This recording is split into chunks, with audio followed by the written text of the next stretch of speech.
Em tempos de guinada liberal, é muito comum que todo cristão bíblico seja acusado de ser um fariseu. Você é contra ir no cinema? É contra o uso de joias, brincos, pulseiras e anéis? É contra o sexo antes do casamento? Então se prepare. Em alguma rede social, perto de você, vão lhe acusar de ser um baita de um fariseu.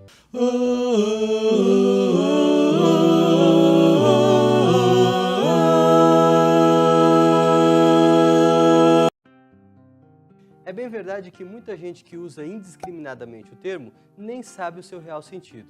Para muitos, fariseu é a mesma coisa que legalista. E não é. Historicamente, os fariseus são uma seita judaica que remontam sua origem à época de Judas Macabeu. Parece que a fidelidade dos macabeus e seu compromisso com a religião judaica fomentou o surgimento de um grupo de pessoas extremamente zelosas com a lei. Aos poucos, porém, o zelo se degenerou em salvação pelas obras.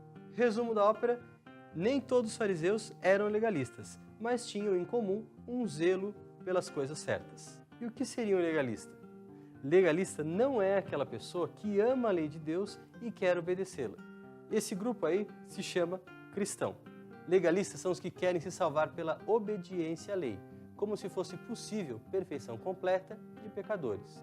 Se fosse o caso, Jesus morreria à toa. Agora que a diferença entre legalista e fariseu ficou um pouco mais clara, precisamos pensar na relação desses dois termos com um terceiro: obediência. Para ser mais exato, poderíamos fazer uma pergunta: qual é o papel da obediência no plano da salvação?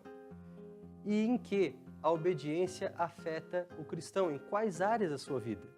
Para responder essas perguntas, nós vamos nos ater à teologia de Tiago. É claro que não vamos aqui tratar exaustivamente da teologia desse livro, nem falar dele em detalhes.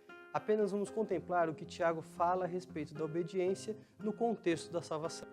O livro de Tiago é injustamente esquecido na teologia protestante, a começar pelo próprio Lutero, que achava que ele não poderia reconciliar-se com a doutrina da justificação como expressa por Paulo. Embora não seja o propósito aqui enfatizar a questão, vale dizer que Tiago não pensou em desarmonia com Paulo.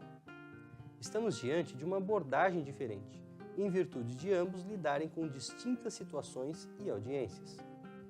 Com isso em mente, vamos nos voltar para uma análise preliminar de como o autor inspirado lida com o tema da salvação e que papel confere à obediência. Em sua introdução, Tiago fala do papel da provação na vida dos cristãos e faz com que os seus leitores vejam algo de produtivo e oportuno na provação. A prova produz perseverança, e isso nos fará alcançar a coroa da vida. O objetivo é a maturidade na fé, e nesse processo de crescimento, podemos facilmente voltar-nos para Deus, o doador divino, capaz de nos dar sabedoria do alto, o que é um conceito importante na carta de Tiago. Esse mesmo Pai e doador deliberou criar-nos através da sua palavra. A metáfora aqui é bastante clara: estávamos mortos e precisávamos reviver. E o agente doador de vida é a palavra de Deus. Sendo implantada em nós, a palavra é capaz de salvar. Deus nos gerou pela sua vontade para sermos como seus primeiros frutos, ou seja, a intenção é de nos recriar.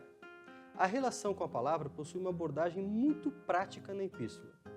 Devemos nos livrar do mal ao aceitar a palavra implantada, a qual nos salva, para sermos seus cumpridores e não somente ouvintes.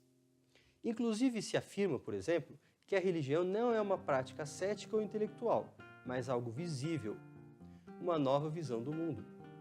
A religião que Deus, o nosso Pai, aceita como pura e imaculada é esta: cuidar dos órfãos e das viúvas em suas dificuldades e não se deixar corromper pelo mundo. Em seguida, Tiago ressalta o papel da religião nas relações sociais. Os cristãos não devem rejeitar os pobres, porque eles também foram escolhidos para fazer parte do reino de Deus. Afinal, Deus dá graça aos humildes. O apóstolo também mostra que é pecado o favoritismo, porque vai contra a lei, cujo coração é o amor. A partir daí começa o debate polêmico sobre fé e obras. Prova de que, na teologia bíblica de salvação, fé genuína precisa estar ligada à obediência à lei de Deus. Fé sem obras é uma fé morta, vazia, que não leva à salvação. Se a fé não produz resultados visíveis, não é fé proveitosa. Embora a fé seja definida como confiança no invisível, a própria fé não pode apresentar resultados invisíveis. Adiante, Tiago amplia suas considerações e mostra que a falta de fé é resultado de uma ética que não se origina em Deus e nem na sua sabedoria. Portanto, é arriscado viver o cristianismo em uma perspectiva secular, sem um tipo de experiência com Cristo que imprima um caráter distinto ao seu comportamento e pensamento. Aqui, a atitude é condenada abertamente. O escritor bíblico chega a definir a amizade com o mundo como inimiga de Deus. A solução seria aproximar-se de Deus, o que é possível ao decidir abandonar o que lhe desagrada. É preciso que nos humilhemos diante dele e nos submetamos ao único legislador. Assim teremos a verdadeira experiência que agrada a Deus, livre de toda impureza. Somos ainda lembrados de que o pecado não significa apenas praticar o mal, mas inclui deixar de prestar atenção ao dever de atuar como se deveria. Na carta, Tiago ensina que há pecado por omissão e negligência. No término, a carta diz que a salvação consiste em perseverança até o julgamento, e isso inclui, sem dúvida, viver bem na comunidade. Depois desse rápido tour, o que podemos concluir sobre a teologia de Tiago sobre salvação e obediência? Eu sugiro aqui algumas lições. Salvação envolve obediência ativa, porque ganhamos vida pela palavra, a fim de sermos obedientes, e no caso desobediência implica inimizade com Deus, perda da salvação. Salvação compreende uma vida de obediência a pontos específicos, a lei divina e a tudo quanto Deus ordenar. Obediência não exclui amor, pelo contrário, sendo a lei de Deus amor, a obediência genuína se fundamenta no amor e leva em consideração os mais desfavorecidos socialmente e expressa preocupação por cristãos apostatados. Infelizmente, um cristão que acuse outro de ser um fariseu apenas por querer obedecer à vontade de Deus está no mínimo desinformado. Fé sem obediência nunca foi e jamais será um conceito bíblico. Em relação aos fariseus, os cristãos não devem se mostrar menos zelosos, e aqui cabe nos lembrar das palavras de Jesus no Evangelho.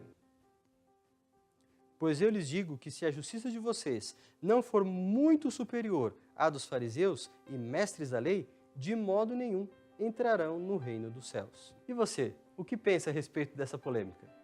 Para você, qual é o papel da obediência na salvação?